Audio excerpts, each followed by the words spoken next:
everyone. So in the daily videos, we'll discuss annual state of education report, ASER report. So ASER report wave 1 2020. So what is this ASER report? So there is an NGO called Pratham, and they comes with this annual report every year, and they tell about how the India is doing in terms of education parameters. So recently the data has come where the ASER report, which is issued by a NGO called Pratham, and it has come with the data that India in the COVID period, how India is doing. And they are telling that the COVID-19 has disrupted the year's trajectory. Anything, the growth parameters, the learning outcomes have got impacted. So let's see what are the major highlights of this. 5.3% of rural children are not enrolled in school in comparison to 1.8% in the 2018. So that number has increased. Schools are not running, and even if the schools are running, the online class is going on, and online is again a big problem due to digital divide. Around 20% of rural children did not have a textbook at home by September. 70% of rural children did some learning activity. Of these, only 11% had live online classes. Only 11% of rural India. That means almost 90% of rural India did not had access to online regular structured education, and that is a big cause of concern. Less than 36% of children received some learning material or activities from the school. Almost 25% of the school interaction was via WhatsApp. So WhatsApp learning, PDFs, maybe video making, all that is happening. So let's go in the background of ASER survey. So ASER, it's an annual survey published by a non-profit NGO, that is Pratham, that aims to provide reliable estimates of children enrollment and basic learning level for each district and state in India. So the ASER survey mainly tells about how India is doing in terms of learning outcome at the primary level. It has been conducted since every year since 2005 in all rural districts. It is the largest citizen-led survey in India. The good thing about this survey is that these people go village to village, district to district, and they make ground survey and they interact with the parents, and that is how they collect information about the learning outcome of how India is doing. It is the only annual source of information on children's learning outcomes available in India. Now let's go in the pedagogy or the structure of survey, how the survey is being conducted. Now ASER has and tools and procedure designed by ASER Center, and the survey itself is coordinated by ASER Center and facilitated by 30,000 volunteers, partners in each district. So close to 30,000 volunteers are there, and they conduct the survey.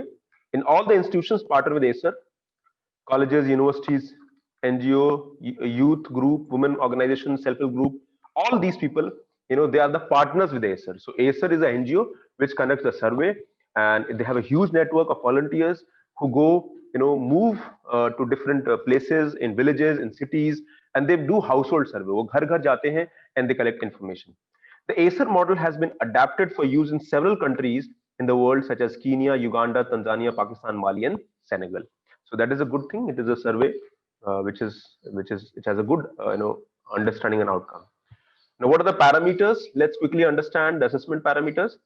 Unlike most of the large-scale assessment, ASER is a household-based survey rather than school-based survey. Now, remember, this can be a question which can be asked in prelims. So you need to remember each line of these, such information. The survey enables all children to be included, those who have never been to school or have dropped out, as well as those who are in government school, private school, religious school, or anywhere else. In each rural district, 30 villages are sampled, and in each village, 20 randomly selected households are surveyed. So in each district, so there are 1,000 districts in almost 700 plus districts in India, and 30 villages are sampled, and they go to 20 houses. So that is huge number of data that is collected, and that is how they see how India is doing in the learning outcome. If the class 5th student can understand class 5th maths, class 5th education, class 5th English, grammar, all that they'll be tested. Information on school status is collected from all children living in the household survey in the age 3 to 16. Then they discuss about the basic reading and basic arithmetic. The same test is administered to all children. The highest level of reading tested corresponds to what is experienced standard 2 in the 12 districts and 16 in regional languages. Okay, in recent years, household size, parental education, and some information about household assets are also collected. So it's a good survey which tends to see how India is doing. Okay. Now, some highlights of the current survey. There is small shift in the enrollment from private to government schools across all grades.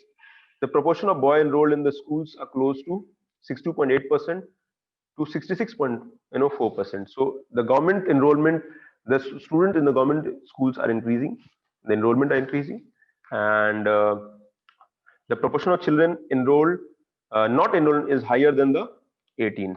So 2 years ago, the survey is conducted, and the COVID period, we see the enrollment, has also gone down.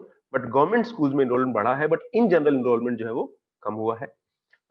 More than 60% families live in at least one smartphone, and this proportion has increased enormously in the last 2 years from 36% to 61.8%. जो भी enrolled student है, they have just one smartphone in almost 60% of the families, and okay, 80% had the school books before March 20, and 50.6% of teachers who taught were best trained. Yani almost 50% teachers who were teaching the grade 3 to 5 were best trained, and most teachers were having mobile phones as well. So in the COVID period, we're discussing about online education, and this is the highlight of the report. So go through the survey properly, read each and every point of this, because you get questions in the MCQs. Okay, so that is all for today. Thank you very much. Bye. Take care.